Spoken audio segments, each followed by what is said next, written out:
Για καλησπέρα σας. Το συγκεκριμένο βίντεο είναι λίγο διαφορετικό σε σύγκριση με τα υπόλοιπα που κάνω για τους πίνακες.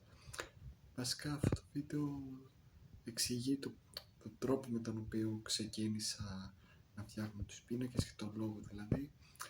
Γενικά είναι κάτι το οποίο με χαλαρώνει, δηλαδή με ηρεμεί, με κάνει να σκέφτομαι πιο ψύχρανα, έτσι πιο ήσυχα και αυτά δηλαδή, και με βοηθάει γενικά στην καθημερινή μου ζωή.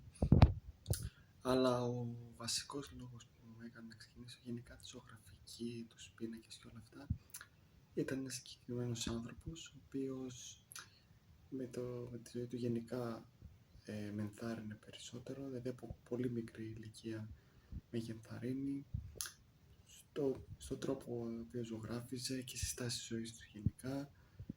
Δυστυχώς ήταν ένας άνθρωπος ο οποίος δεν είχε τη δυνατότητα να ζωγραφίζει και με τα δύο χέρια, δεν μπορώ να αναφέρω ποιος είναι, το όνομά του, αλλά αυτή η δύναμη που έχει ότι μπορεί να ζωγραφίσει και η θέληση με έκανε να θέλω κι εγώ να μπω σε αυτό το κομμάτι και μου έδωσε μεγαλύτερη έμπνευση.